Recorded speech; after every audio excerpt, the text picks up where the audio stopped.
What's up, you filthy casuals? Welcome to the Casual Shenanigans Gaming Podcast, a podcast all about the irreverent love of gaming. I'm one of your hosts, Jeremiah, and tonight I am joined by Dave. What's up, guys? James. What's up? And Casual Shenanigans social media personality, Debbie. Hey guys, I'm a girl. No, I'm a girl gamer. I'm a girl dog. Debbie's our girl gamer, so you can direct all woman questions to her. Oh, Please don't have any women questions on the podcast. Yeah, let's not. Well, you can write into casualshenanigans@gmail.com and we will throw those away. Put in the intention. Do not We'll read, read guys. it, we'll laugh, and we'll burn it up. Okay. We have no major announcements this week. Joel is out. I would like to say he's working on Norman this week, as is the usual, but he actually isn't. He is at a board game convention, or he's driving to a board game convention. He's so nervous because he's been showing me pictures from previous years, and it's like all serious, hardcore, like hexatile gamers, like strategy games. He's like I might get lynched because he's bringing the Nebula from Hell, like his personal board game, to the convention. He might actually get lynched. So we'll see. I think there's people there who'll probably enjoy it, but I'm very much looking forward to his impression of how it goes, because good or bad, you know he's going to be very entertained by the people he meets there. But yeah, we're going to call him in on the road at some point during the evening so he can do his 90 seconds with Joel. But for now, we are going to move on. Now, we're going to get to the main topic in just a second. I really want to do my news item at the top here as like a major podcast announcement. Is that okay with you guys? Is it the one that's listed under my name? What? Let's talk about this. Okay, this is acceptable. Let's lead with this because this makes me angry. This makes me actually angry. Go. Oh. You guys might remember, big friend of the show. And we've talked about him numerous times on the podcast about a year and a half ago when he first got arrested. Senator Leland Yee, the infamously anti-video games senator who was arrested on suspicion of racketeering and weapons smuggling and selling like automatic weapons and RPGs to what? Terrorists? Mafia Gangsters? members. Mafia. Organized crime. So much better. The Japanese mafia, I believe. The Japanese mafia. Yeah. So the Yakuza, that's right. Yeah. Yeah, he was the Yakuza in California. He was selling them machine guns, like not just like automatic assault rifles, like mounted machine guns, like Brownings and RPGs. But no, kids can't, get violent video games. That'd be wrong. He tried to pass a bill banning the sale of violent video games. It's competition for his client. But yeah, he originally faced up to 20 years of prison and a fine of $250,000 plus restitution, but he took a plea deal and prosecutors stated he demonstrated a venal attitude towards his position as an elected public official, and he had no qualms abusing his position to the detriment of his constituents. He was corrupt. He was arrested in March of 2014, and he has been sentenced to 5 years in prison. There's not a lot of justice in the world, but that feels good. What I want to know, though, is if you can go to jail for up to 8 years for buying a firearm for someone else, like I buy a gun for Jeremiah and like sign my name on the forums, you like people have gone to jail for like 2 or 3 years for that, which is not a good thing to do. But how did he only get 5 years, even under a plea bargain, for selling machine guns and rocket-propelled grenades to the mafia? Like, he must have called in some favors. Well, no, he probably, since he took a plea deal, he probably agreed to cooperate. He probably said, hey, those other 25 people you arrested with me, I'll roll. We already know this is a guy who doesn't have a ton of conviction. So if I was in his position, I would be rolling hard. Like, the whole honor among thieves thing is not really true. Yeah. That only works through fear, like in organized crime, and he wasn't really a member of organized crime, so I'm betting he's rolling over as quickly as possible. That's a good point. Did you read the bottom paragraph? Hold on, I just closed it. I have to open it back up. Why? What does it say? He was arrested in 2000 on suspicion of shoplifting suntan oil, and in 1999 he was pulled over twice by police. They said twice. Who suspected he was looking to score a prostitute. He was never charged prostitution, with soliciting sex workers. That's good. shoplifting, body oil, and weapons racketeering. Sounds Hey, like a babe, great let me show you my- weekend. Let me show you my RPG. Hey, girl, want to see my RPG? All right. Yeah, I think you're right there, though. He must have like flipped on some suppliers or something like that. The FBI probably wanted the people who were getting them into the country. Yeah, because they apparently had him so dead to rights, they wouldn't give up and give him an easy deal that easily. Like there would have to be something in it for them. Yeah. Yeah. So, but Tell us where you stash the suntan oil, and we'll give you a smaller Where's the size. suntan oil? Talk. Dave sounds like a robot. Well, that's the thing Robot is, he is Dave. a robot. He is a robot. I'm a It's okay. He looks like his video quality is like the face in Captain America 2, the Winter Soldier, when they're in that basement and the Nazi scientist's brain is on all those old tape drives. Spoilers. Dave's video right now looks like that face on that like 60-year-old monitor. Dave actually hasn't seen that scene, so he doesn't even know what you're talking about. Yep, I have tried I'm good. multiple times. We just got him to watch Sicario. How'd you like Sicario? Sicario was excellent. That was 100% my kind of movie. I'm gonna watch Why that don't you have again. a movie actually. night? Movie night. What? With that movie. Movie night with that movie. With Captain America 2? Yeah. We can. That was our first movie in the theater, actually, in the home theater. So, And Dave wasn't didn't see it then invited. either. well, it was right when we set it up. It was during the snowstorm. Couldn't just be like, "Hey, Dave, come on over." I would have found was- a way. That was the next night. Jeremiah, I have a Honda yes. Civic. I could have made it. All right. Our main topic tonight. This actually happened about a week ago. This is going to be, we're going to talk about refunds for games, because you used to not be able to get refunds for games unless it was a broken disc from GameStop or a scratch disc from GameStop. Or pre-owned from GameStop. Yeah, something like if someone sold you a defective product, you could get a refund for that. But there weren't refunds just for the simple fact of you wanted one until Steam started instituting a refund policy. Now, someone posted to, I'm not going to read his name because you don't want any trolls going his way. I don't think listeners of this podcast would troll him, but you know, this guy on the Steam forums, he called it my refund moral dilemma. His original post said, so Firewatch was $18. I purchased it because I enjoy games like this, and I enjoyed this game a lot, like way more than a healthy amount. But it was 2 to 3 hours. I feel like there could have been more, and I'm thinking of refunding. But here's my problem. I loved this game. It was a unique game with awesome narration and storytelling. I like the developers. I mean, seriously, have you seen how alive they are in these forums? What other dev is that connected to their community? I want to support the developers, but there was so much more I could have got with my $18. Should I refund or hold on to it? Now, I think we're all on the same page about what he should do. Refund. Oh, wait. Was that not the page? James, fight the cheapskate spirit. Fight it. Now, and then, you know, people were talking back and forth on the forum post, but then a couple posts down, Jane from Campo Santo, the developers of Firewatch, wrote a post and said, "Hey there. I thought about not responding because normally people who want a refund are rude and unpleasant, and I choose not to engage and dwell on it. You seem nice, and I figured, what the heck? Why not have a conversation about this now that I've read it and it's right here in front of me? So here's what I think as the developer. Sorry if it's a bit of a stream of consciousness because I want this to come from the heart.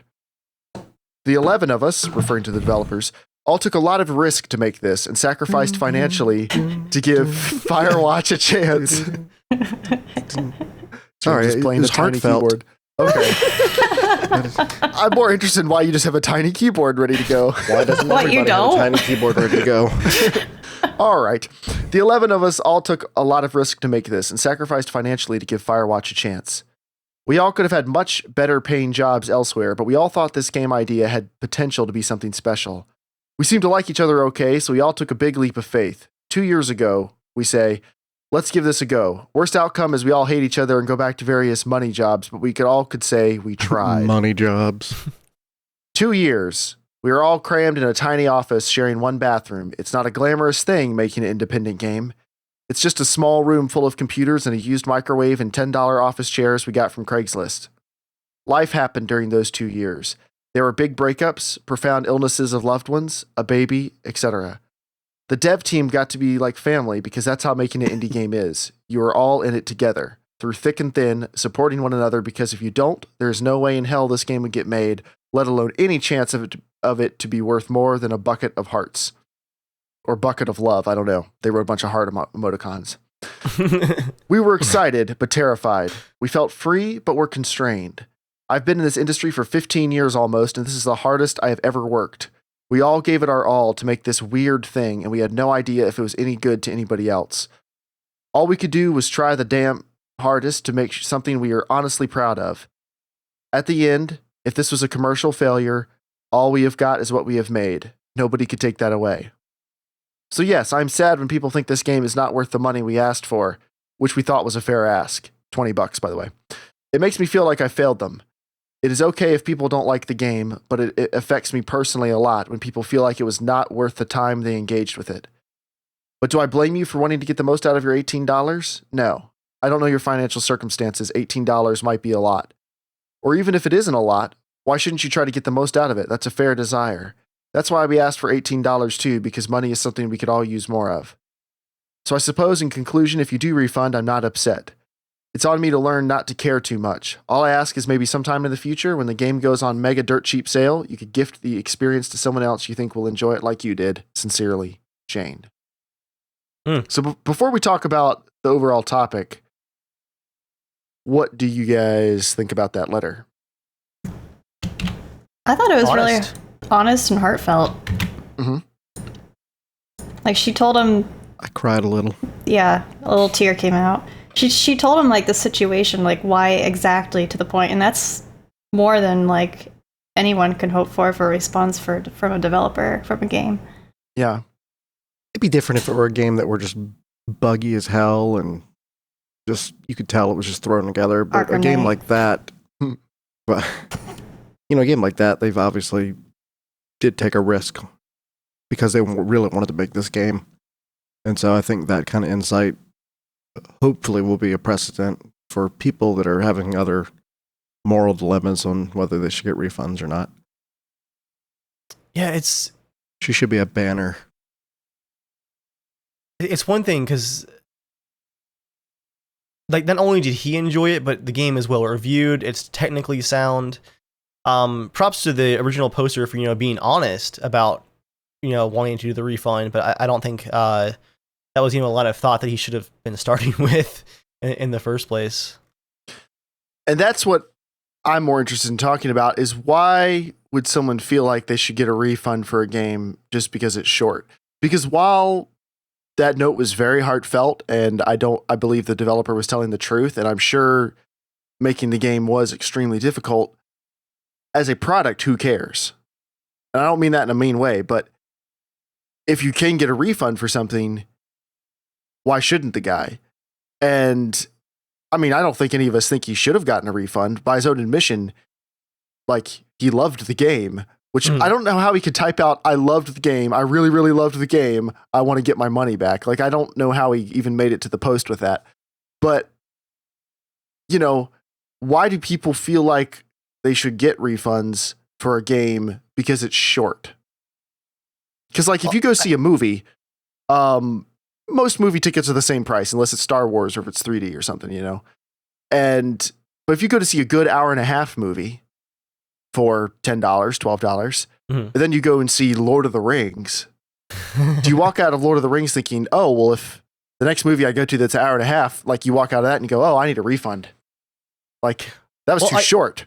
I wanted to point out, there's definitely a type of person that could do something like go into a restaurant and order a pizza, eat most of the pizza, and then say, take it back, I want my money back, just because they're that kind of person. I've actually seen that kind of thing before, but that's why I think this question is so interesting, because I don't think that's where this guy is. Like, I don't think he's that kind of person who just wants free things.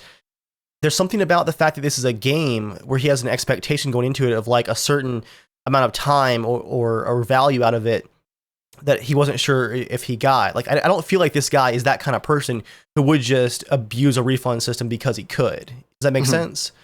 It does. Do you think maybe it's kind of the fault of the games industry and our whole gaming community that we have expectations like that of games, that it has to be a certain thing? The first thing I do when I buy a game, and there's very few games that I'll buy full price, like day one.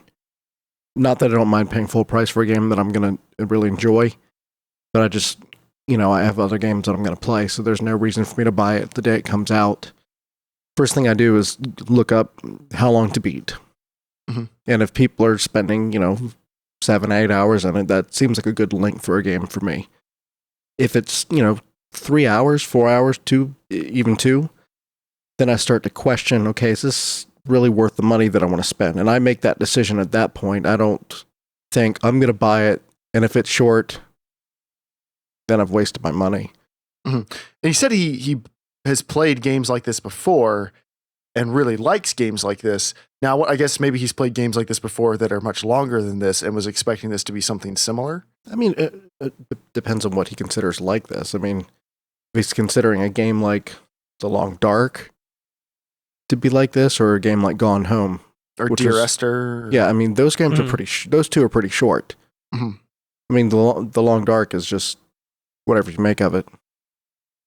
But yeah, to me, I think the issue is that people know they can get refunds. Like, if you were going to see a movie in the theater, like if there's a technical problem with the movie, the sound doesn't work, or the screen's out of focus or something, you can get a refund.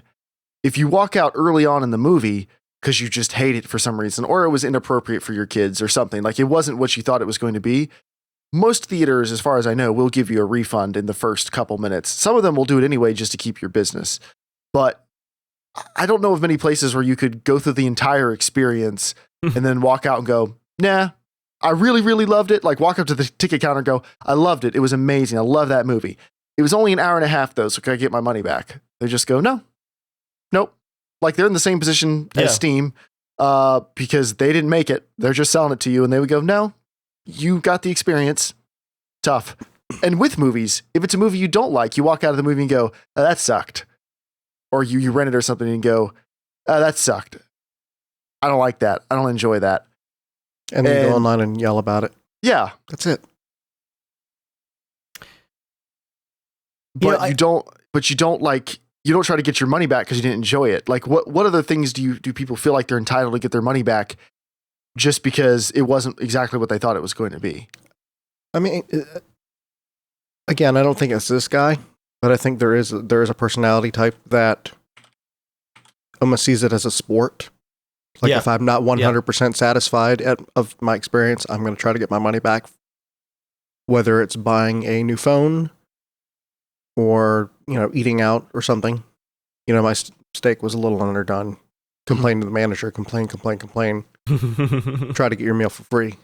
Right. Not that they express it they're trying to get for free, but they'll keep complaining until that happens. And I do separate it from this guy because, I guess he just felt that maybe it was too short and didn't deserve to be that much money, which... Yeah, I feel like this guy was too honest to be that kind of personality. Like, he talking about how he loved it and all. And I think it is something that's very specific to games because, especially coming off of a year like last year, where two of the biggest and best games were huge ones, Witcher 3 and Fallout 4. Like, I know I've talked about my hours in Witcher 3 a bunch because that was a big part of the experience where I'm like, I just enjoy exploring for hours and hours and hours. And there's been a lot of big games like that in the last, just year. GTA 5 online and off is a huge game. And I think there might be so many people, including us, who talk so much about the hours that you end up having this like preconception that if a game doesn't have those kind of hours, that something just feels off. And I think that might have been where this guy was, where even though he loved the experience, the time was just confusing because he was so used to the idea of the hours that you can put into it and all the value that is just instantly associated with just a massive amount of hours. Do you think as games become more diverse and then at the same time there's fewer and fewer giant AAA blockbuster games, a lot of those studios, the middle range studios couldn't cut it because it's very expensive to develop games these days, and you get more and more interesting indie games coming out and they're on bigger and bigger platforms. Like Firewatch was promoted in the Sony's real at E3. Like indie games were nowhere 10 years ago. Like nobody cared.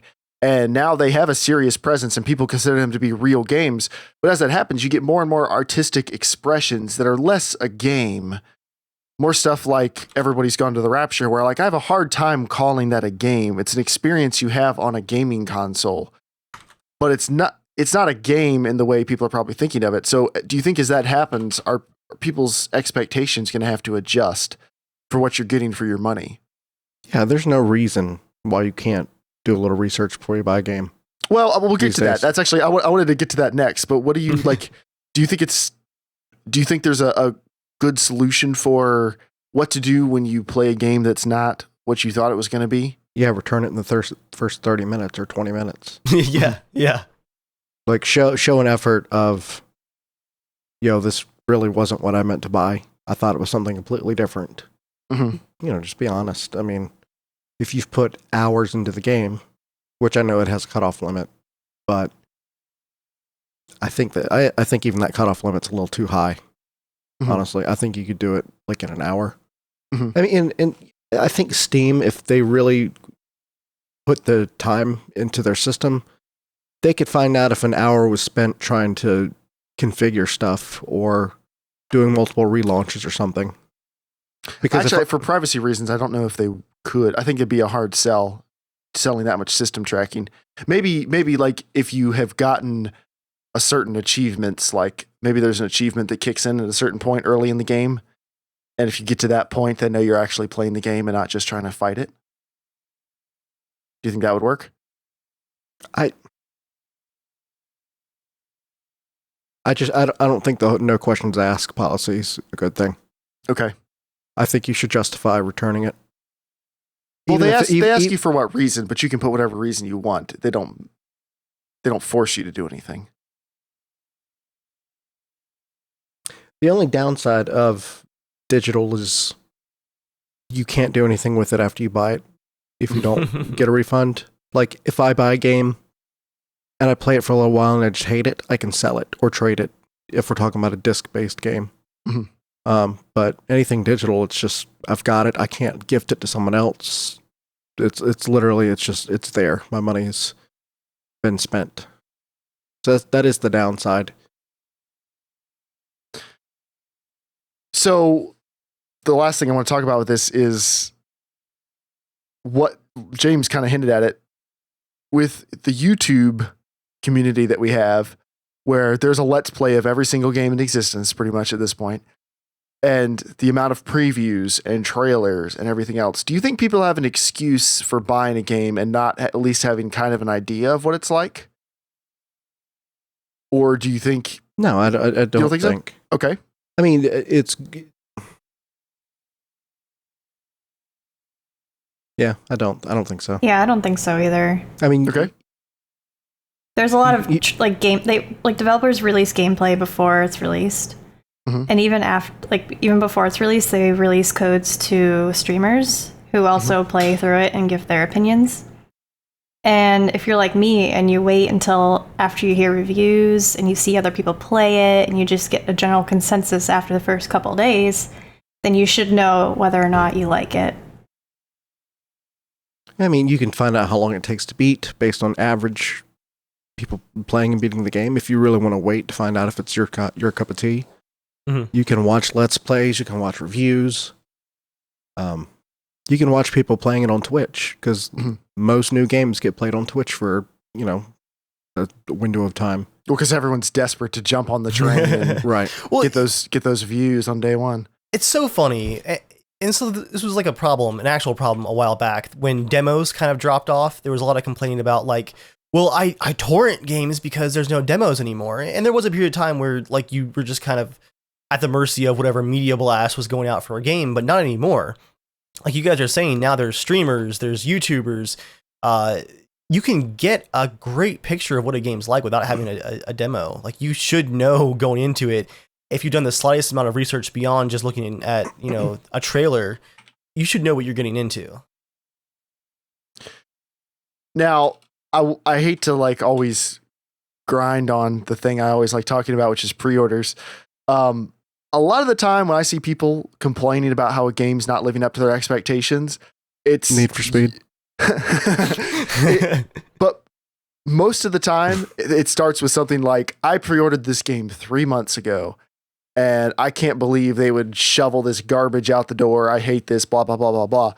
I feel like if people didn't pre-order stuff, they would be a lot less disappointed. Because like all the stuff you're talking about is all stuff that happens around launch, not 6 months early when the pre-orders go live, where they give you that one free skin if you buy the GameStop edition. Like, I feel like people would be a lot less disappointed if they waited if there was more information available. Because for a lot of games, there's not going to be that much that can be spoiled for you. Like, you can watch some people streaming a few Far Cry missions and watch a video review, and they're not going to give away the story. I mean, in most games, the story is not something that's really going to get destroyed for you. Something like The Last of Us, yeah, maybe. But there are so few games where the story is that good that you can't see a couple minutes of gameplay, half an hour of gameplay, and not have it ruined.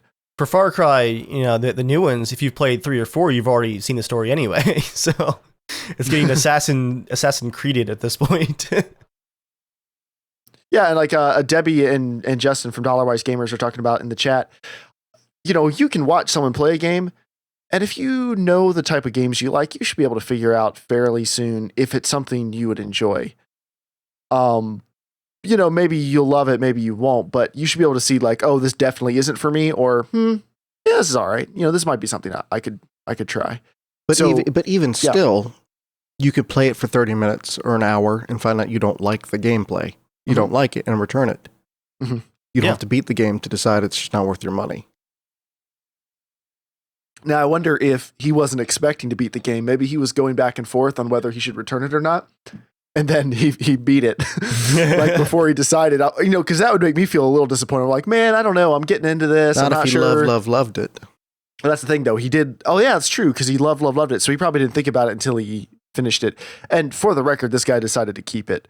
Yeah. Yeah. I would too after the dev wrote it. Yeah.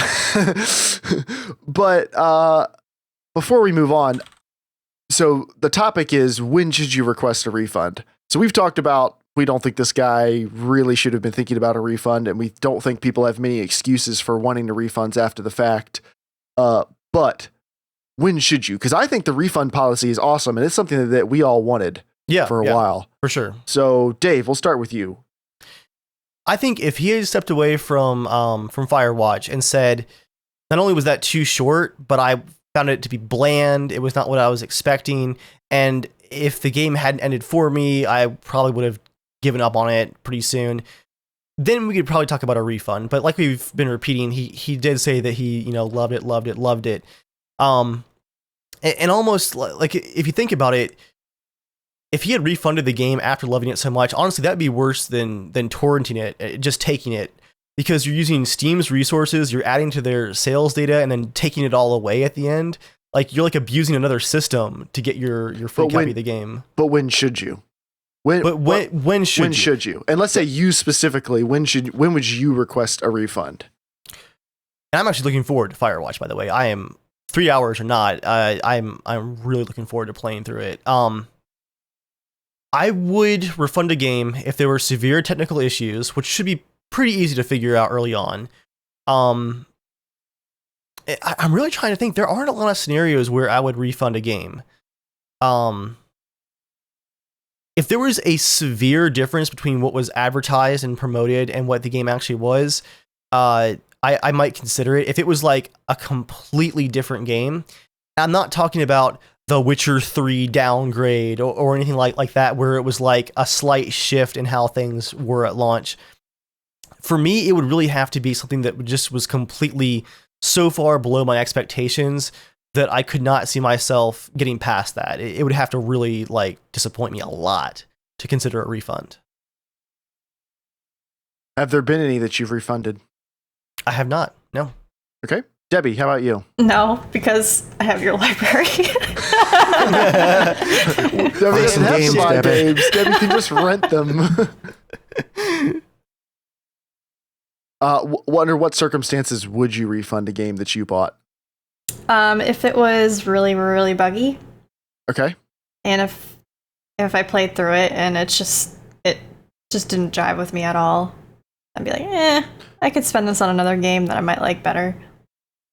If it didn't jive with you and it was buggy, or would you do it if it worked but it just didn't jive? Either or both. Okay. Usually it won't jive with me if it's buggy. So now, how long would you make it into a game, do you think, before you would know if it was jiving with you? Like, you've got 2 hours. 2 hours is your max, but yeah, it would be before usually that? an hour. An hour? Mm-hmm. That seems to be what you think is reasonable too, right, James? I could probably figure out in about 20 minutes. I think so too. If it's the if I just do not like the mechanics of the game.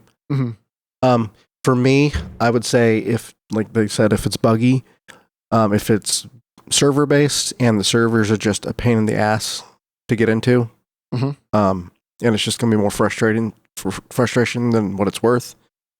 If I don't like the mechanics of the game, and a lot of older games that get put on Steam aren't necessarily compatible with Windows 10.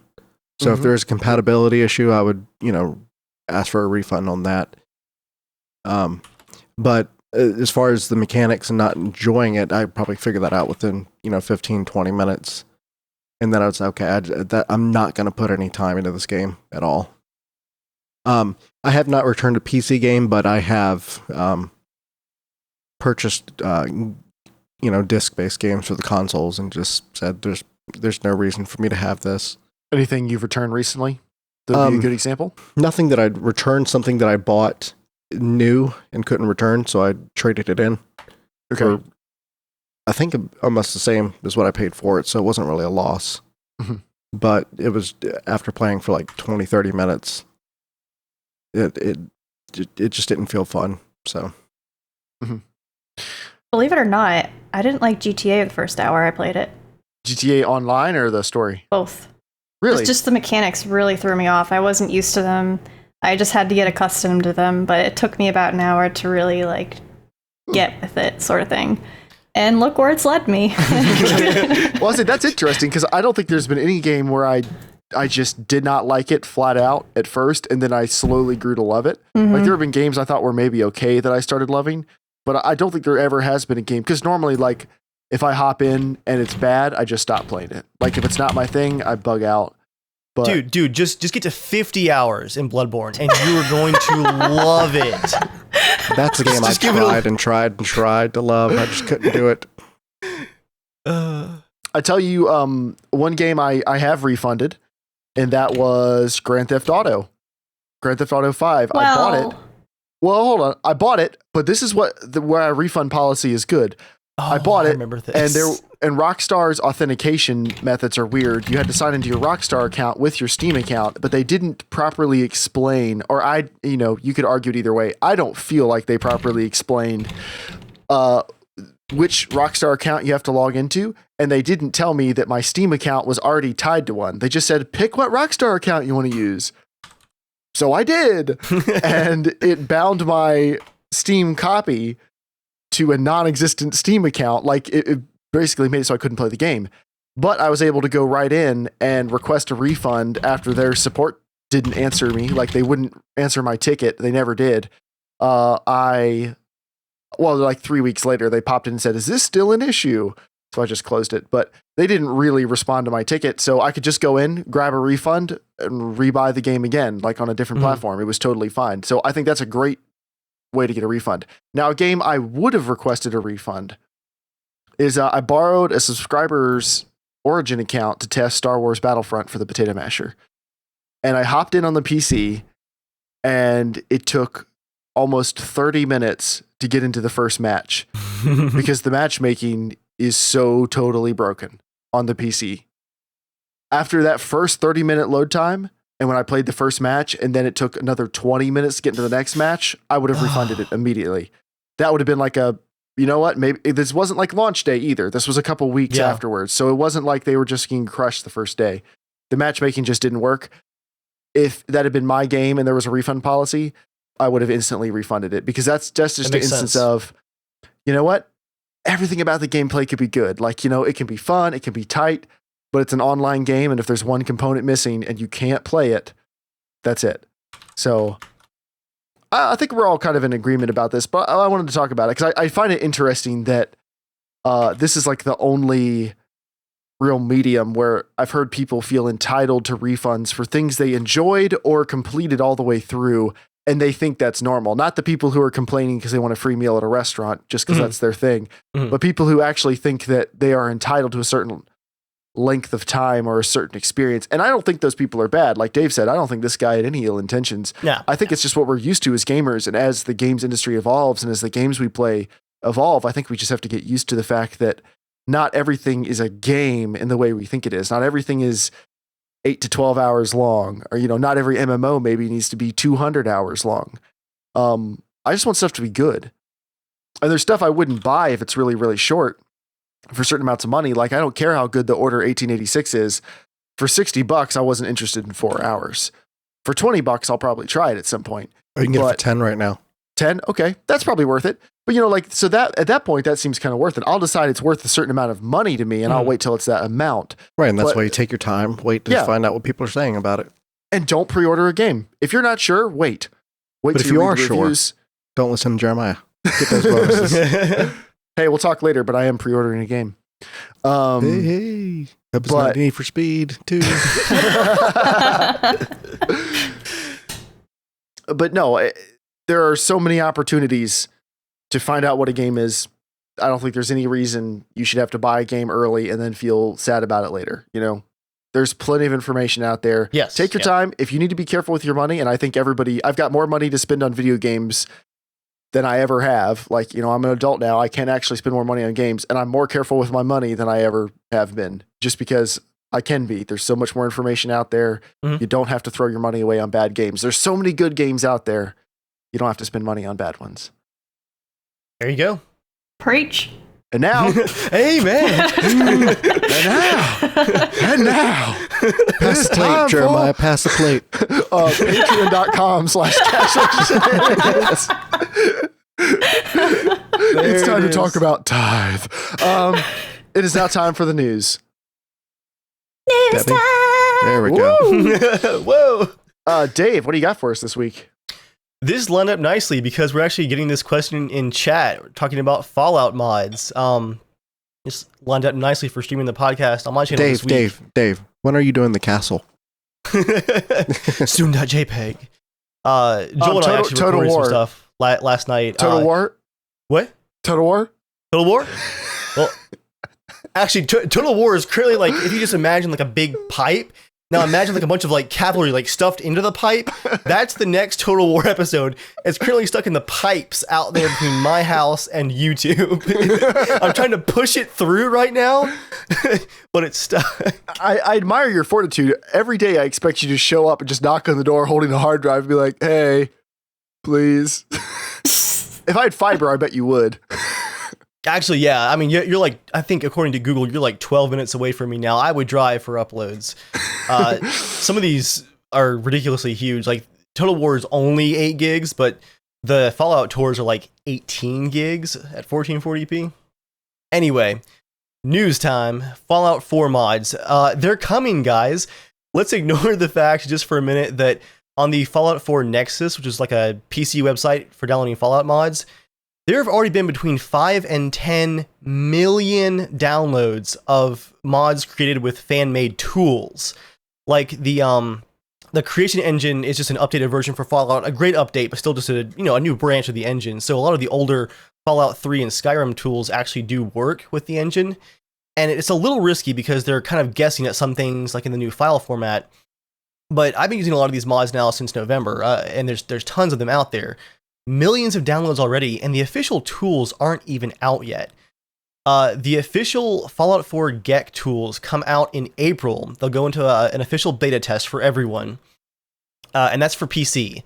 And if all goes well with the tool set on PC, in May, most likely in May sometime, we're going to get our first GEC mod tools and mod kind of workshop download system on Xbox One, where we're going to see some mods finally dropping to the consoles. I know that I get a lot of questions about that on my channel because I've done a lot of mod review videos because I use a lot of mods and I get a lot of questions about those just in general. And then when I do a review of those mods, everyone's like, but when do they come to the consoles? I imagine you guys won't see a lot of the really crazy ones, the ones that add 4,000 objects you can build. Or new. all the ones that add sex stuff to the game. You're probably not going to see those. Yeah, if your favorite kind of Fallout review videos for mods are the ones that involve like boob physics, then I've got some bad Or news just for glistening butt thumbnails. But There's a lot of those. There's probably ones that are just that title. Fallout 4 butts? Question mark. Every time Best butts of Fallout. I've seen that literal video. The 110 most essential butt mods for Fallout. you should not look at my Skyrim mod list. Confession time on the podcast. Debbie's like, his name is Thor and he's an elf. Or more likely, his name is Geralt and he's in Skyrim now. Well, yep. Actually, I had the mod that added all the Witcher 2 like Geralt armor. Yeah, to, same here. to Skyrim. And they were the best mods for Skyrim. yeah, they Witcher really was. were, actually. But once the mods come to Xbox One, hopefully in May, they're actually talking about as soon as maybe June having them on PS4 as well. So that's a pretty rapid deployment for mods. There'll be a more limited selection, but I bet you will see a lot of things like just having new signs and objects for your settlements, new guns. Like I'm using the M14 mod because I have a strange obsession with the M14 in everything that I play. Let's play Dave Talks About Guns Bingo. M14, check. It fits my character in real life and in game. I would say it fits every character.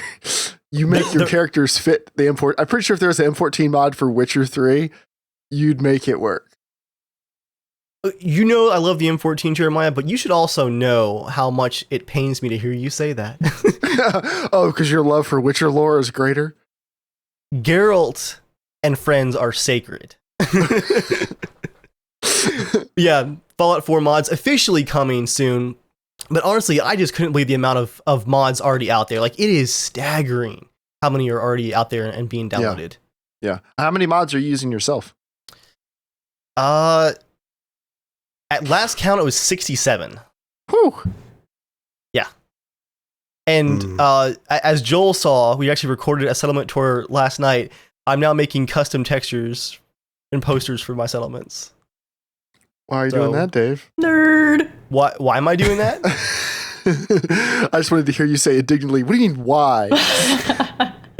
You know why. I want to make Joel cry in horror. I think the signs you made so far look pretty good. Like, I put that outside my settlement. It was one of those things. I do game dev work and just work with 3D stuff in general anyway. So I already had the NVIDIA Photoshop tools installed. I can already open DDS textures. That's what all games use. I was going through my mods in my Fallout directory and I was like, look at all these exposed DDS textures. I bet I can just open those right up. And of course I could. And then I did. Welcome to the part of the podcast where Dave talks about technically advanced stuff and we all sit and nod. Exposed DDS. Oh, yeah. DDS butts. Expose I got my hands on the exposed textures. Did you hack the database? The mainframe. The mainframe. I Okay. hacked Is it hyper thrashing? It's hyper thrashing right now. He hyper thrashed those textures. The DDS, it's all laid bare before him. Did you go in the back end? Backdoor action there, Dave. All right, James. I almost threw a giant sip of water right before that. Thanks, Debbie. We're moving on. You're We're welcome. better than this. Not much better, but we're better. James, what do you got for us? So yeah, HTC announced the price this week, or it was kind of leaked. What? Of The what? Vive, The Vive, okay. which is the competitor to the Oculus Rift, which Valve has put its efforts behind. So when Oculus announced the price of $600, I think everybody kind of gasped because it was significantly more expensive than the development kit. I thought, man, that's a little too expensive for, a novelty buy. So I thought, and I imagine other people thought that in order for HTC to really be competitive, they'd have to come up with a competitive price. So Oculus Rift being $600, HTC decided to announce $799 for their price. Now, which to their point, it does come with controllers. I mean, it comes with nice stuff. but it's not an impulse buy. It's not something you have sitting in your cart for a while. They'll probably still sell all of them. I mean, I'm sure they will, but they probably won't be able to make as many.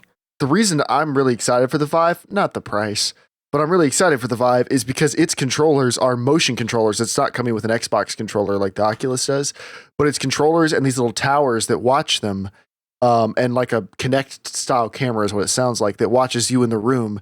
So you're there in the room. Like your hands will actually move with your hands on screen. Stuff like that makes it, I think, is going to make VR be a really, really wonderful experience a couple generations from now when it's cheaper. But the Vive, isn't that the one that has like the outlines of the room will pop in if you get too close to the edges of your play space and stuff? Like tech-wise, they're doing the fanciest stuff, and it'll probably be the most buttery experience. But man, $800. I'm looking at the Ars Technica article right now. And one of their lines is, I could buy a Vive, or I can fix my house's heating system. Yeah, but, I mean, people don't... It's the same thing as like when the 980 Ti comes out and it's $700, and a lot of people are going like, that's ridiculous. Why would you pay that much for a video card? And there's other people going, look how fast it is, and they just buy it. So, right. I don't think it's really going to hurt them if it's the best VR experience. But there's been 780 Ti's, 680 Ti's, 580, 480. I mean, there's been a pattern and there's been an expectation of what you're going to be getting. This is all brand new tech. And so this could be like buying the first Blu-ray player when it launches for $1,000. Could be like buying the first HD DVD player. Oh, Betamax. So yeah, no, you're definitely right. I mean, I definitely wouldn't buy a first gen one, but I think $400 to me is probably a good entry level price. Mm-hmm. Not like entry level, like this is the bottom, but to really, for consumers to jump in and try it out. For this, it's going to have to be, for this price, it's going to be enthusiasts. Definitely. And if they want to move towards a large consumer base, then they're going to have to get the price of their tech down. And they will. They will. Yeah. I mean, in a couple of years, if they're still around, they'll be a lot cheaper. But that's the thing. If the launch isn't getting enough general public interest, then it could easily die, because I can't imagine their profit margin on that is very high. Mm-hmm. Dave. Yes. What's going on with Battlefront? More free stuff, actually. Another patch came out this week, which added another new turning point map, a very large one. I've only played a few rounds on it, but I went into it expecting like it's infantry focused, and it was like lots of tunnels and stuff, and I was expecting a small map, but it opens up and there's like air vehicles and ATSTs. It also adds for the PC and I think consoles as well, new options like film grain sliders and some new outfits for the heroes. Basically just, a light but free content patch. And Joel and I were playing it a few nights ago, still really enjoying it, playing it on PS4 still. We were talking about how if these last couple content patches, which have provided all this free content for everyone who owns the base game, had been out at launch, there would have been a lot less talk of the lack of content. Like, it's still less compared to Battlefront 2, but it's very clear that like they have a standard of quality and polish and detail in this free content that is just really impressive. And I still think that Battlefront was pushed out to meet the movie deadline, to be there ahead of the hype train for the newest Star Wars movie, and that we're seeing content that just was not going to be ready in time. But they're still providing it for free, which is cool. I've been extremely happy with my copy of the game. I'm still loving Battlefront for sure. And the first full paid DLC is supposed to come out in March sometime, and I am planning on getting the DLC. I mean, I've already put probably 45 hours into the game. It would have been more, but I played on the PS4 a little bit less than I do on PC. I can see it being a game that I play for the next year and a half easily. But props to EA for pushing out multiple free content patches before the DLC came out. That was a good move for sure. Cool. Debbie, what's going on with Take-Two? They announced today that they will be at E3 in a big way. I have no idea what that means. No one really does. For anyone who doesn't know Take-Two and can't guess why Debbie's talking about it, why is that significant? Because they are the publishers of Rockstar. Well, most of Rockstar's games. Most of Rockstar, yeah, the games. So Grand Theft Auto and Borderlands. Are you thinking Borderlands? You thinking GTA? What are you thinking? Well, my heart wishes the most for another GTA, of course, but patterns. I don't care about your heart. I want Shut my Red your Dead whore Redemption. Mouth. Let me talk. But I really hope it's another one. But I kind of doubt it. They don't release sequels to games like back to back, so it's not. But who knows? It could be what content. It will be. It could be DLC for GTA. They don't really announce. Well, they did a couple good single player DLCs for GTA 4, but will they announce that at E3? Is that like an E3 item? It's Grand Theft Auto. I think they've sold now almost 50 million copies of the game. Oh my gosh, it's insane. Yeah. It's now, I think it's in the top 10 best-selling games of all time, something like that. It's ridiculous. Yeah. So, I mean, that could be big, but yeah, when they say in a big way, that implies a lot. Like, James, do you think Red Dead is a big enough thing? I think Red Dead will be a big enough release. Especially considering a Half-Life 3 type situation. Well, no, especially considering the accidental leak of the backwards compatible Red Dead. Xbox 360. That is so true. I think the fact that they're working on that means they're going to do another dual thing. Buy one, get the other one free. I'm going to go ahead and place my bet now. I'm going to bet on a single player DLC with an accompanying multiplayer DLC for GTA Online. Like, there'll be a theme for the single player and there'll be a content pack for online to go with it. Yeah, what he said. Is what I'm thinking. I just want another 5 garages and like another 200 available cars. I don't remember buying this car. Where did this come from? Itchy. I really like where they're going with the modding of the cars. Like, they're taking current cars and you can able to like mod them more. Yes. Yeah. Well, I don't like how expensive they are, but no, me and Debbie, like we've spent like how many millions of dollars on those? Oh, like, I lost count. I have so much money. Real life money. Real life money. Yeah, I agree though. I like that they're going back and like freshening up existing stuff. Maybe they'll come out with a Midnight Club 3 for you. You can take all those cars and import them into the game. Yeah, a big way, I'm sure. Hey guys, remember Midnight Club?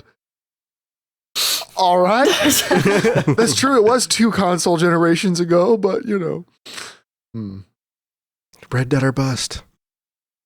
I'm with James too on that though. Dave, what's going on with Zynga?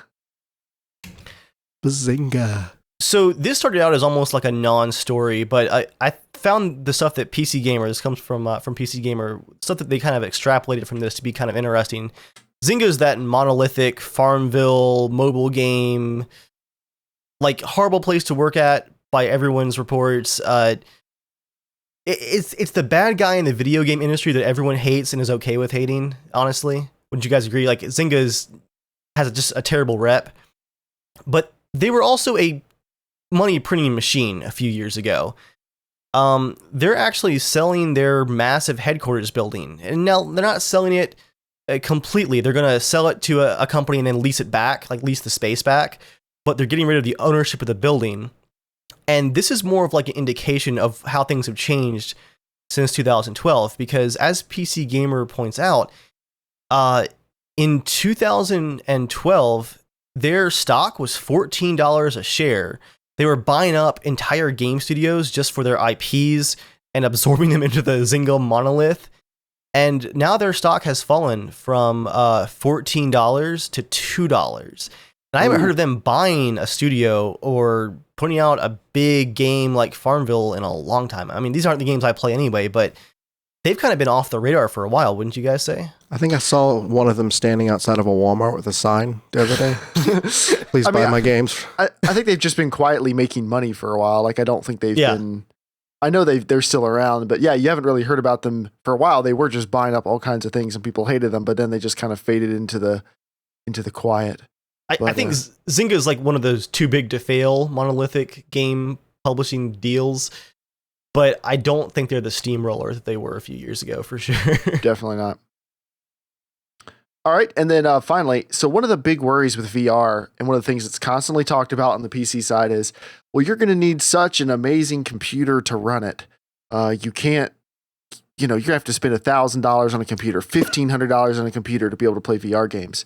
Well, this enterprising Redditor, he has a computer with an i3-6100, which is a Skylake hyper-threaded dual-core processor, about $130 processor. Very much a budget processor for a gaming build. It's, I think, Intel's cheapest gaming processor. And he has a GTX 950, and neither of those things meet the minimum requirements for Steam's VR test. So he took out the 950, plopped in his 980 Ti from a different computer, and it passed the test. The system passed. Nice. So an i3-6100 is good enough, according to Steam. Now, I put the GTX 950 back in, and it failed. But it failed right on the edge, so it actually might work. And if once we eventually get our hands on VR of some kind, the potato masher is going to be testing this, because my assumption is it won't be an amazing VR experience, but I bet you can VR on much lower end computers than they're talking about. I think they're just nervous about saying, hey, you can play this on really old crappy stuff, because they don't want people to have a subpar experience and think VR sucks, which I can respect, but I think that is pretty cool. So I wouldn't really worry about the specs of VR, and I wouldn't want to be one of those people on r/build a PC who keeps talking about making a VR ready computer, like they're trying to put something together now, because we don't really know what VR ready means right now. We know how much you could spend, but you probably don't have to, and we'll find out when stuff releases. But now, James, what time is it? Mail time. Actually, let's call Joel first. I'm sorry. I just looked at the time. Not mail time. And he might be done driving before we get to Calling him. So on the phone time. All right, hold on. I'm gonna dial him in here. If I can figure out how to do this. Dave, vamp for a minute. So why don't you talk about your Fallout settlements? I looked up and I just saw my webcam go to like pixelated. You just now noticed that, Dave? I'm here to talk about the JPEG. Yeah, Dave, well, that look like I know what I'm talking about. My upload is so bad right now that when it flickers, I've got a light on my webcam that tells me when it's like broadcasting. When the connection flickers, I see my webcam like activity light flicker. It's so bad. Does that show up in the overlay? I'm keeping the screen on. People aren't going to see our faces. Gotcha. Yeah, his number's not going to show up. We're calling Joel right now. Joel! It's also his Wi-Fi password. Yo, yo, Joel. yo. Yo, yo, yo, yo, yo. Yo, yo, yo. Yo, yo, yo, yo, yo. Yo, yo, what's up?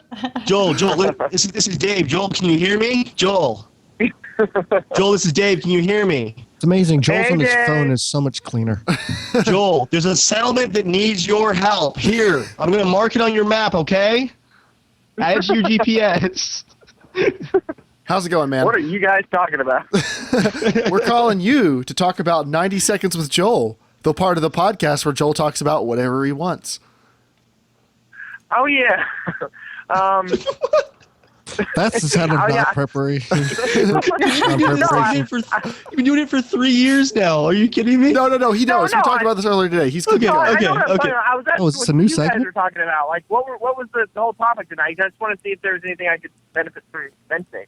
Okay. We talked about how the one guy who was considering getting a refund for Firewatch, and the developer who wrote in a real nice thing saying how much of a labor of love it was to make the game, and the guy who bought the game eventually decided to keep the game, and we talked about when is it appropriate to ask for a refund for a game, and we kind of reached the consensus that there's so much information out these days, there's so many Let's Plays you can watch, and so many previews, and so many other things you can do to find out if a game is your type of game, that you should only... Yeah. We'd only really get a refund if a game flat out didn't work, or if something was incredibly different from what was advertised or what we'd seen of it, and it was just the completely wrong fit for us. And we all thought we would get a refund in an hour or less.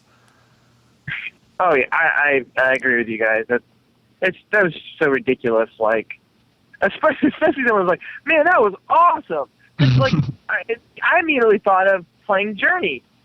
You could beat it flat out in 2 hours. I bought it twice for $30.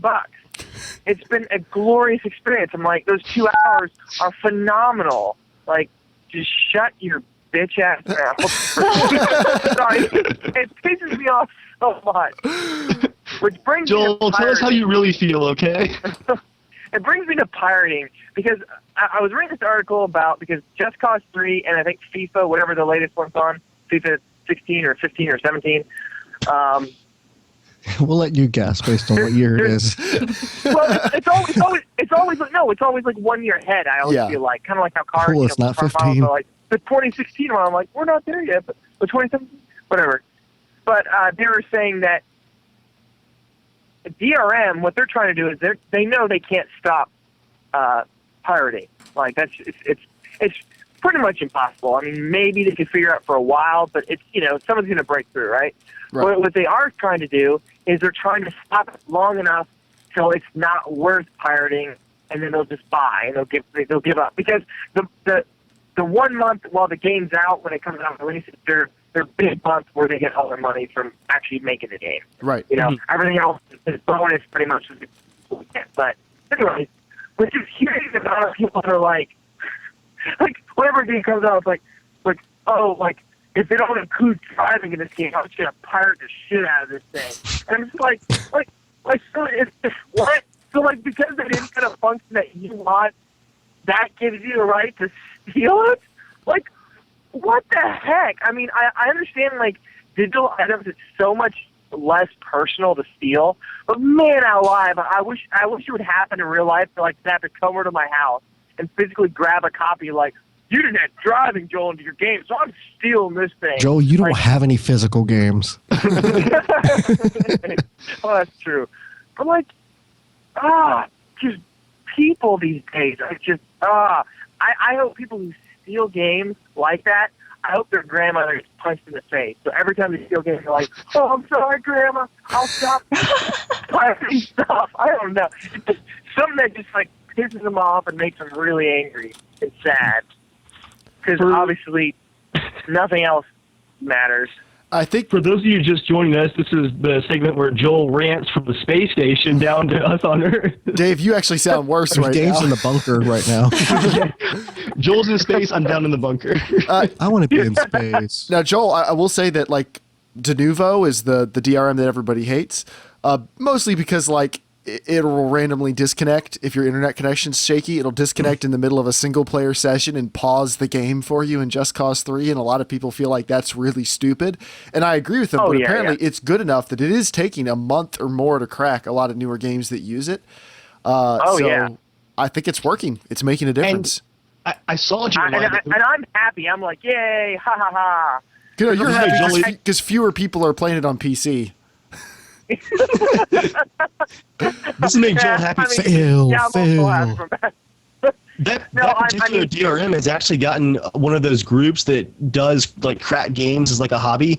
They retired because of that DRM. I saw in the news. One group just gave up basically. It's just not worth it. It's interesting because the article saying how they just give up because it's it's the race to do it, but then after so much time, it's a lot of effort. It does cost a lot of money to brute force it, stuff like that. That it's well, I'll just buy the game because I want to play it. And so I think that's kind of funny, but I don't understand the mentality. So anyone who listens to this podcast that does pirate, maybe email in and say, why do you think it's good to do that? I don't know. I mean, if there's someone that listens to this podcast, email in and make sure to give us your address so we can support you. No. I'll support Joel here. No judgment. We will not. Yeah, we don't like the fact that you pirate games, but we're not gonna. We're not gonna do anything about it. We're not the judges. We're the snitches. We just don't. Kidding. We just want to know. We're just curious. Joel's curious. We're not gonna. Maybe we'll read some of the interesting things out on the podcast. We might say why we disagree with it, but we're not gonna judge you for the fact that you do it. But no, I started editing, doing filmmaking stuff. I owned Sony Vegas. I didn't own it for years. I mean, I started when I was 12. But I mean, now I own stuff because I have money to buy it and everything.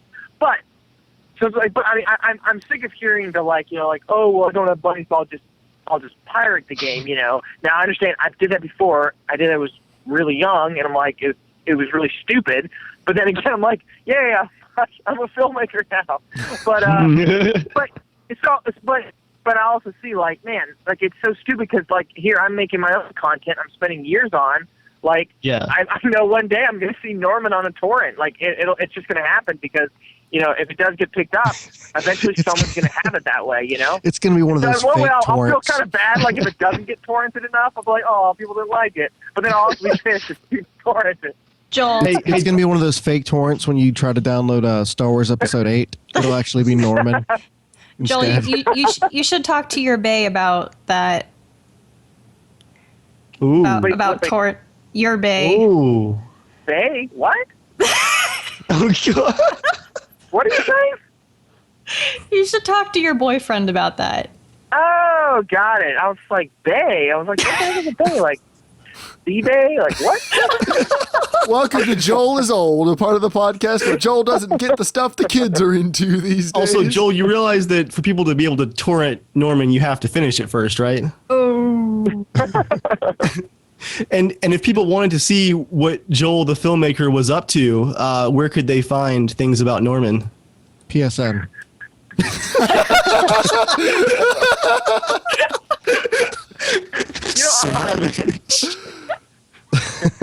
Speaking of talking about things I'm doing, I'm going to a board game convention.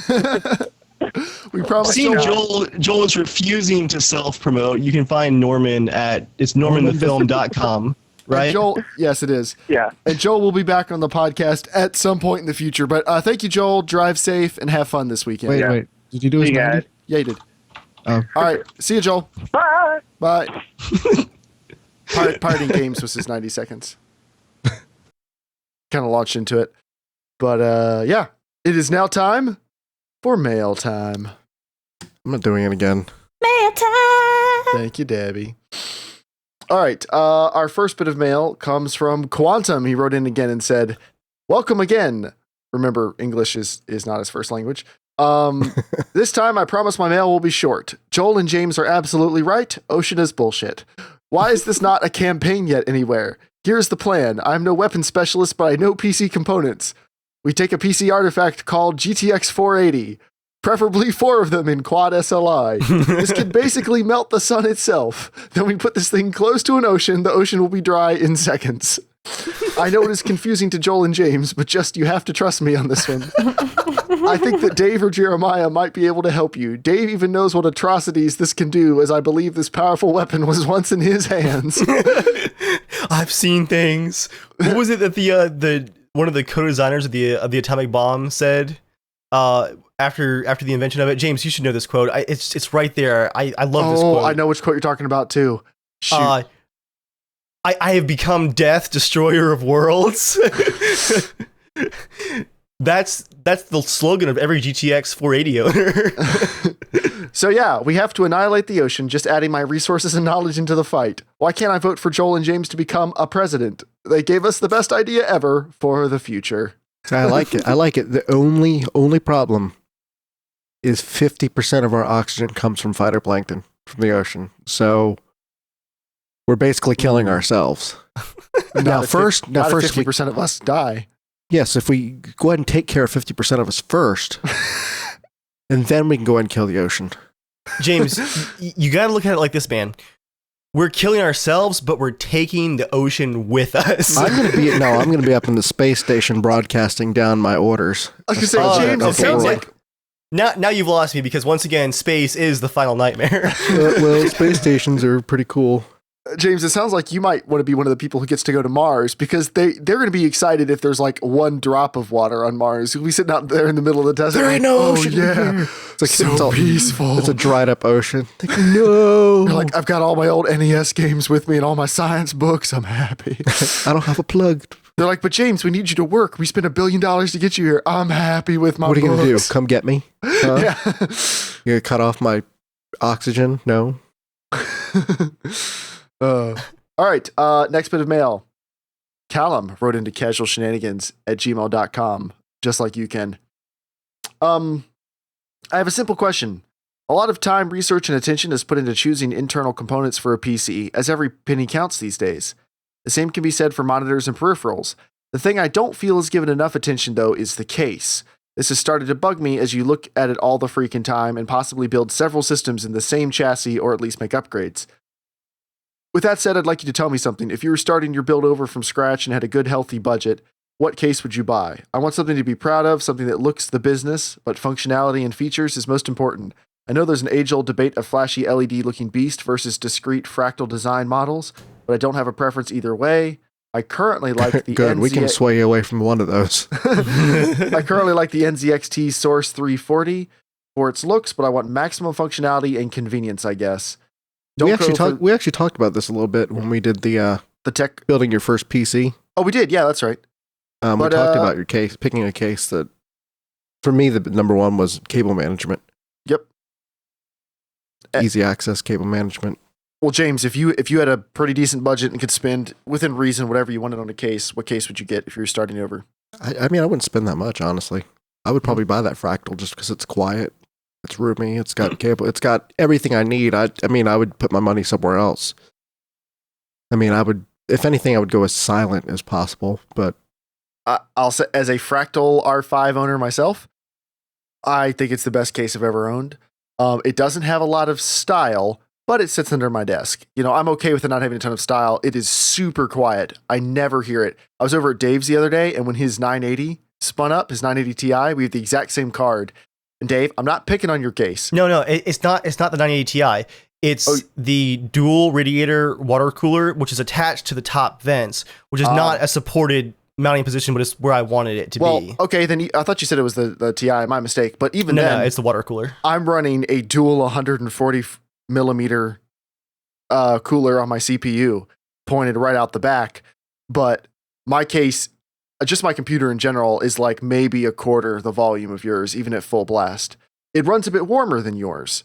This is a case with a lot of insulation on it. It doesn't dump the heat that fast, but it has good cooling for a case you can still get a fractal with a window and still get that same amount of silence. And you can do a lot with that with looks and everything. That's true. Dave could have the exact same setup with the lights and everything. Like his case looks really nice, like the overall motif you have going on. But if it were me, I would get the R5 again, because if you want features and functionality and cable management and everything else, that case is built just for that. It's not built to have style. It's built for features and functionality, and it's about $100. So, the thing about style too is subjective. It's very subjective, and then it changes. You're like, I don't love this as much as I used to.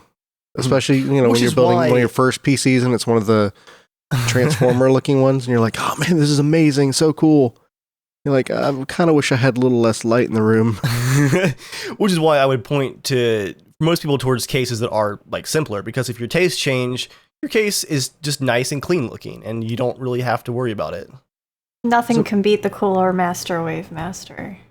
That thing is a work of art. That name, though. Such a work of art, you couldn't wait to get rid of it. Well, I grew out of it. How do you feel about your 200R that you're using now, Debbie? It's nice. I like it. The side panel's still off, but that's just something I need to screw back on. The only thing I would say I don't like about your case, because I had one too, is it doesn't come with covers for the top fan vents. Yeah, what?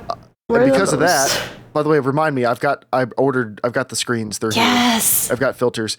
The problem is, for a house like Debbie's, where there are animals, the inside of her computer is now covered in hair. I cleaned it recently. Well, you do clean it, but I mean it's covered in hair because there's these giant open holes in the top. Oh, I think the 200R is the best cheap case there is. If you get covers, if you get filters for all the intakes. But Dave, what would you buy, given a reasonable budget? Honestly, this is probably the most unusual case that I've ever bought. And like you said, I like the overall motif I went for. I knew what I was doing, but in most cases, I would recommend or even buy for myself just a simple case, nice, clean lines, and just simple. Do you have a recommendation? No, not particularly. I like brushed aluminum or brushed steel in a dark color generally. And this is actually the first case where I haven't gotten the foam soundproofing too, which has been a shift. It's funny, I do a lot of recording, yet I went for looks more than soundproofing this time. Thankfully, you don't have your 480s in that case. Yeah, or the 970s were they came close to matching that radiator for sound. That was pretty Wow. bad. Yeah. I think pretty much anything Corsair makes or Cooler Master makes in the $100 range is going to be basically what he's looking for. I think Fractal stuff is really awesome too. Leland Yee makes really great cases. But pretty much anything that's $100 and isn't super flashy is going to be a pretty good case if it's from a major manufacturer. I thought Senator Yee was in prison now. Leland Yee, you can't hear because you're in the preppers. Not Leland Yee then. Oh, okay, yeah. Sorry, you can't hear you in the bomb shelter down there, Dave. Abdiel writes in and says, "Where can I buy the potato masher?" I think this was probably a joke, but I'll answer it because we do actually get this question on a regular basis. You cannot buy the potato masher. There's no profit margin in cheap computers. If you want a cheap gaming computer, you have to build your own, or you have to buy an even cheaper one and add a graphics card to it. But Microsoft and Sony can sell their consoles at a loss or break even on hardware because they make it up on software, and computer hardware manufacturers can't do that. So they have to sell things at a profit. And that's why gaming PCs are quite a bit more expensive for the most part. Although the little small Alienwares. The Alienware Alpha, it's a starter gaming PC. It's not no, bad. what I was going to say is they actually had, I think they were clearancing out some of them. Oh, really? Mm-hmm. Okay. So you can get some that start with an i5 instead of an i3. Oh, that's I cool. mean, it's a little bit more, but you take a certain amount off. Mhm. So, I mean, you can look for a deal if you want to buy one straight out. But Smaller than Xbox One, too. yeah. All right, and then Brett writes in and says, "Hey guys, I need to know if I'm just crazy or if I'm doing it wrong or what." I expect Joel has already taken that first sentence the wrong way. I don't like my mechanical keyboard. There, I said it. I got my first mechanical keyboard last week and I'm just not crazy about it. I actually prefer my old membrane one. It's too loud, I don't like the feel of the keys, and I just really don't feel like it's all that more responsive or better. Do the four of you play with mechanical keyboards or membrane keyboards? I know I there's all the understand your hype. pain, Brett.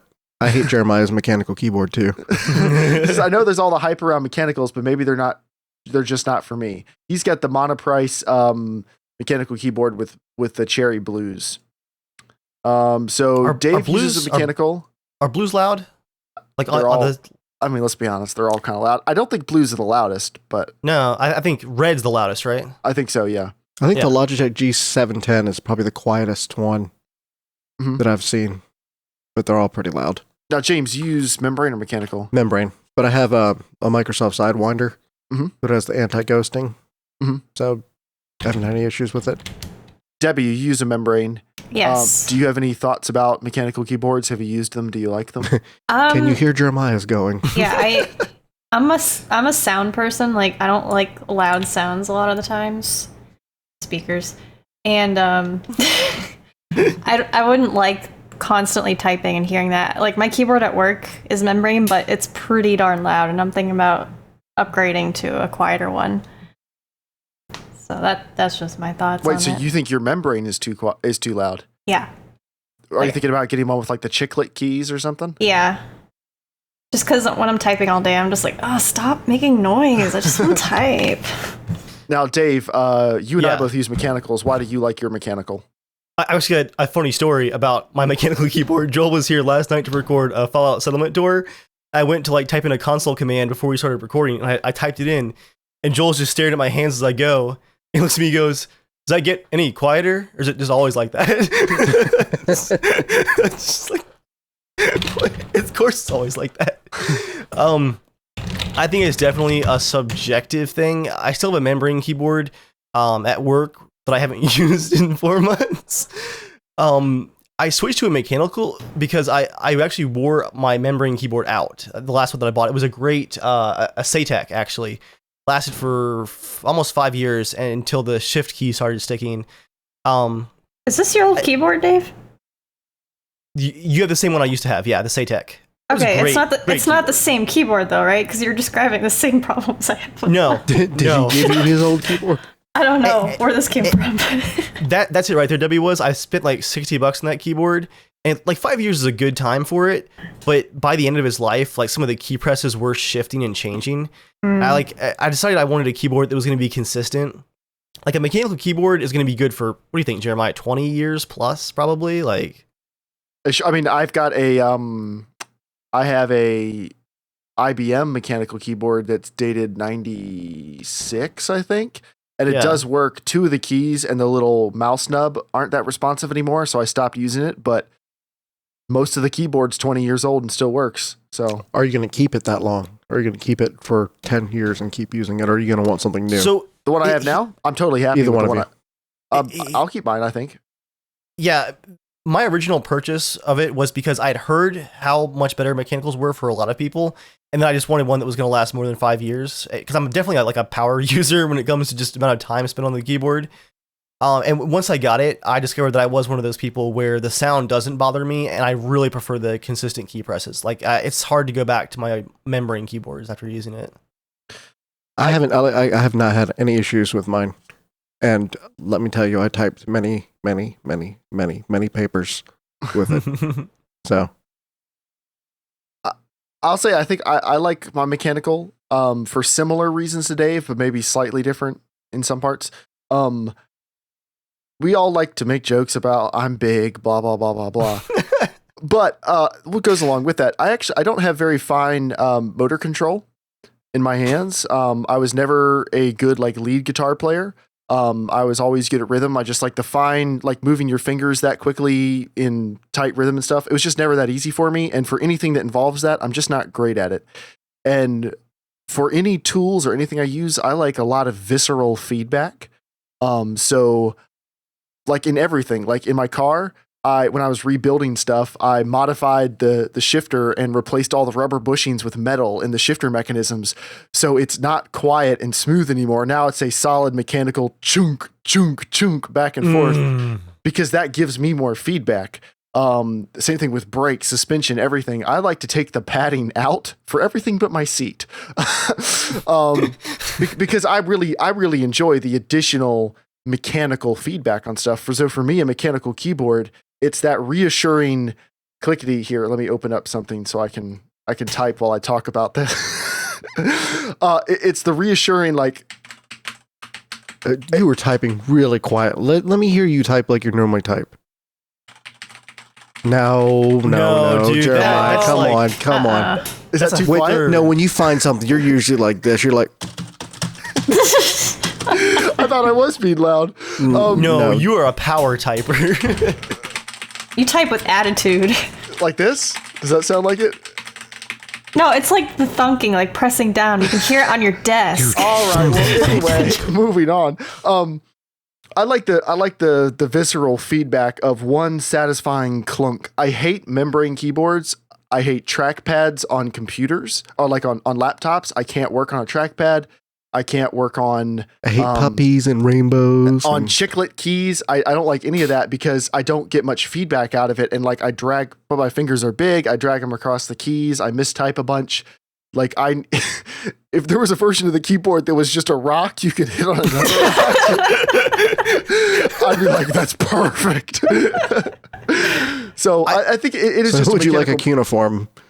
I would. Now, it's Brett, funny. You're not crazy though. It's not for everybody. Yeah. I thought it was funny though. You mentioned like hitting wrong keys. I don't have that problem with like just membrane keyboards, but chiclet keyboards. Oh, the worst. Like, my laptop keyboard. I've had that on. laptop since 2007, and I still can't type like I normally type on it because the keys are so flat. Like I roll the keys constantly. So I like the very large extrusion on the mechanical keyboards with the extra key press too. And also, Yeah. I like that it's hard to get a really high quality membrane keyboard that isn't super gaudy. There's just the market isn't really there. There's lots of great $20 and $30 keyboards. But for a membrane, when they start getting more expensive, most of them start getting really hideous. I had a Logitech, That's true. one of those Logitechs, like the screen on it and stuff, and all the buttons, and I thought it was the coolest thing ever. I don't know. This is like a lot of mechanical keyboards. They just look good. Like it's just solid, like my keyboard. black, It's heavy normal. metal. It's lit. I think I can actually hold up mine. Yeah. I like that keyboard. That's not bad, James. I like That's a good Sidewinders keyboard. though, so I'm a little James, biased. even your keyboard is starting to lean just a little bit, like 10% into Tron territory. It's nice, but it doesn't get any more plain than a mechanical keyboard with a white backlight. It does actually. There's what brand makes them that have no markings on the keys? It's just a solid black Okay, yeah. metal box with black keys. Oh, it looks so good. No Just markings? How do you know which simple. key you're hitting? Touch. Well, like the F keys. They're still shaped. I mean, can you count to? They're broken up like in the groups of 4, like usual. Yeah, but It's not for everybody, Debbie. Anyway, Brett, you're not crazy. I'm with Brett on this one. And if it's not your thing, I mean, it appeals to certain types of people who like certain types of things, but that can be said of like any gaming peripheral. I mean, there's, some people hate wearing headphones or hate using headsets or really like big mice and they like trackpads. Like the nice thing about PC gaming is you can make it be whatever you want. So if you like a membrane keyboard, you can buy a Mac keyboard, a Bluetooth wireless Mac keyboard, and use it with your computer if you really want to. Das keyboard, that's what Peter said in chat. Das keyboard, that's what it is. They make the nicest mechanical keyboards. I love their keyboards. Yeah, they're nice. And Brett, your other question we will answer in the next tech podcast. He had a second question. All right, last email is from Sky. He says, actually, does one of you have the email open? I do. Negative. Okay, that's fine. Hey guys, I've been listening for about 2 years now. I just want to say thanks for the great entertainment. I currently have an hour commute to work, and you're my main podcast. Thank you, Sky. Woo! Oh. I have a cover request for James. Please do Highwayman by the Highwaymen. Preferably on the show. Not sure if he would do that, but I would love it. We'll see. All right. He'll look that up. He'll take it under advisement. He meant to write in about the listener who wrote in a few episodes ago asking about buying a high-end gaming laptop or a super nice desktop.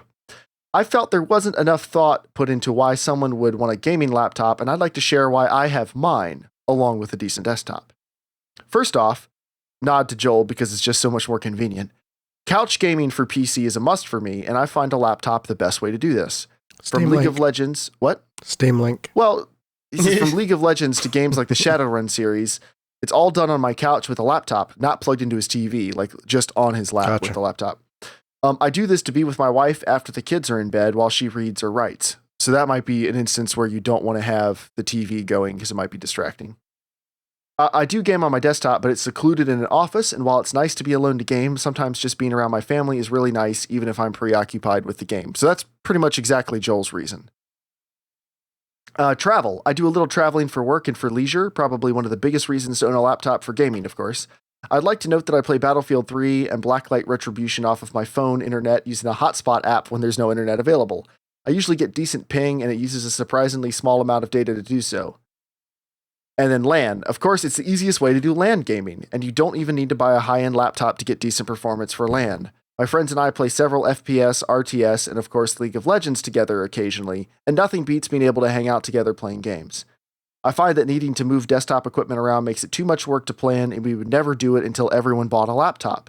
Now that everyone has one, we do it so much more often. Long live LAN. That's actually kind of interesting. I hadn't thought about that. Yeah. We definitely don't LAN anymore. Now, We need to do a Debbie LAN and cast. Debbie and I used to LAN all the time with people from work. Edgar used to host him. Remember that, Debbie? That was that was we did that great. consistently for a while. Like that was a lot of fun. It was wasn't it like once a month or once every couple of months? They had them once a month if you were going to come or not. And there was like 15 people. Edgar's house was like a nuclear reactor. It was so hot in there. Yeah, we all brought our desktop rigs and just like set up on foldable chairs and tables and wires everywhere. Oh my, it was great. Old broken Craigslist couches. Oh yeah. Yum. Yeah, that went on for a while. That was a lot of fun. I do miss so that. much fun. It's definitely doable, but it wasn't the most convenient for sure. Oh yeah. Now, I think just to clarify, and he also says, I'd like to recommend a great mid-level laptop that, in my opinion, is the best deal if you want to game on a laptop but don't want to spend high-end money. I'll include a link in case you want to share, and we will. That's going to be our deal of the week. It'll be in the description of this podcast. It's a Dell Inspiron. It has an i5, 8 gigs of RAM, a 256 gigabyte SSD, a GeForce GTX 960M, and a 15.6-inch 1080p screen, and it is $810, which is pretty decent. It's not super thin or light, but it's not bad, and you could definitely game on this. So to clarify our position, we're not against people having a laptop for gaming, but If it's an either-or situation, and you're looking to get into PC gaming. Yeah, the recommendation is always desktop if you can, because it will be so much better for you down the road. But if you fit some of those particular use cases, you really want to sit on the couch and not play on the TV, you really want to travel to LANs very easily, you really want to be able to take it with you on the road, laptops are great. Absolutely. There's nothing wrong with having one. I had a gaming laptop for a while. What was it? Do you remember? No. It was a Sony Vaio. I had a Gateway FX gaming laptop. Was it one of the real plasticky ones? It was.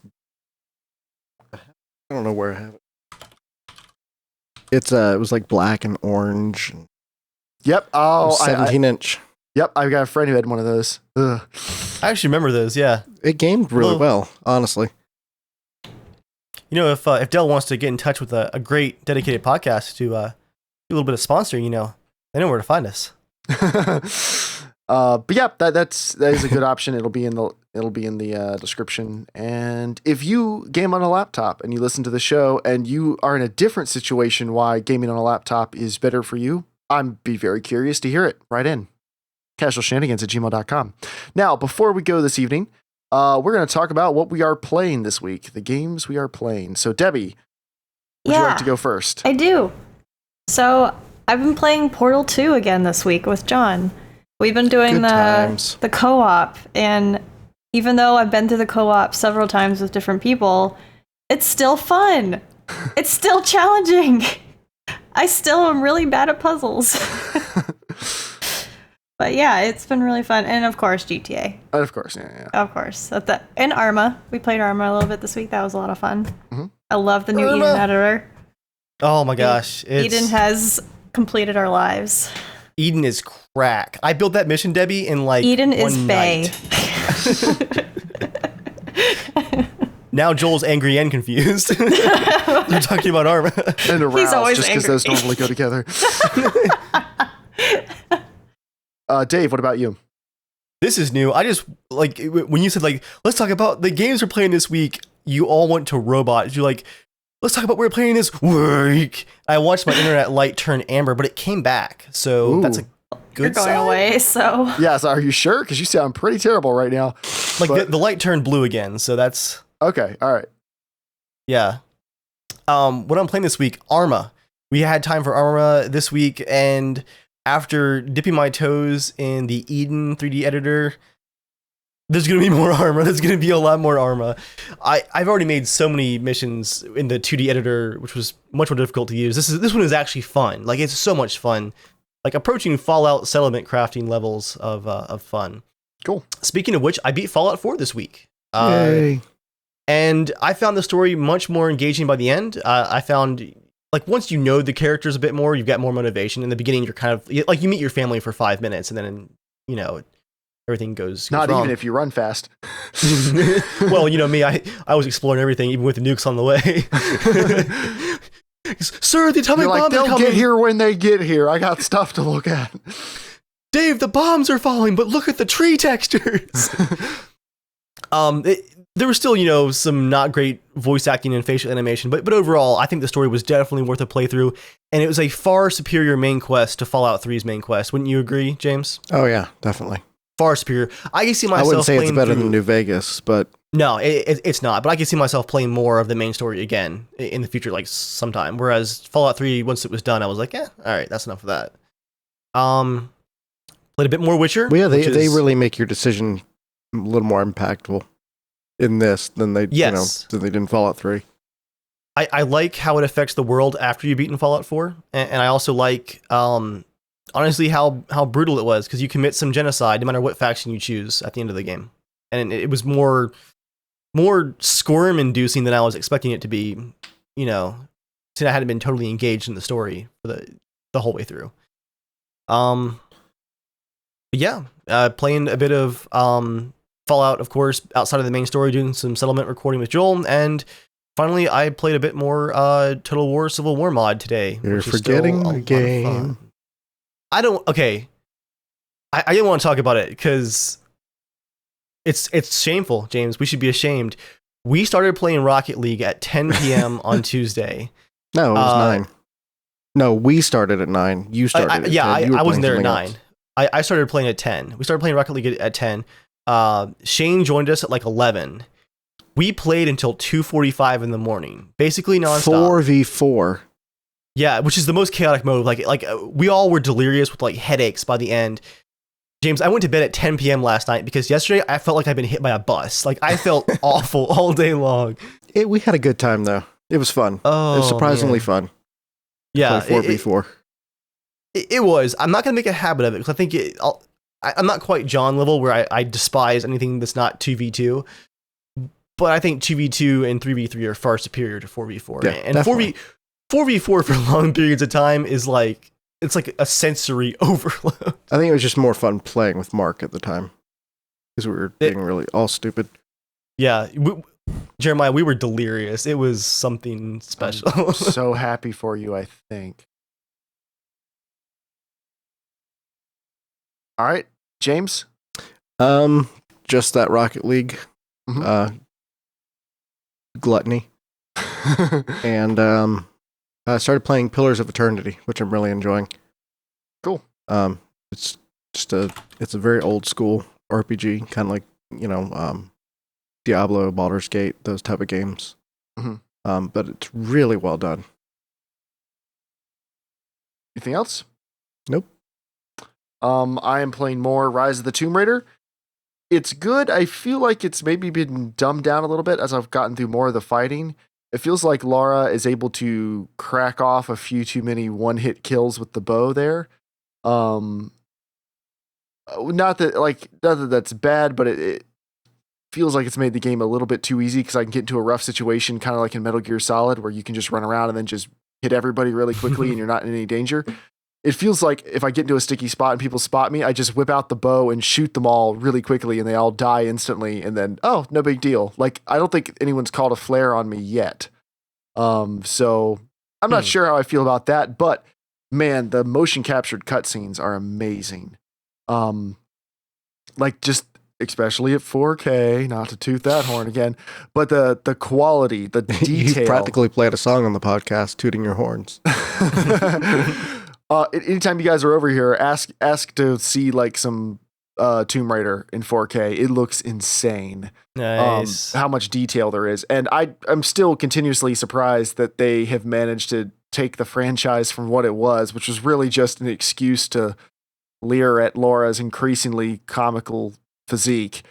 And like they've taken that and turned it into like a serious adventure platformer, sometimes horror game. Because the last one of this one, like it has some very tense moments.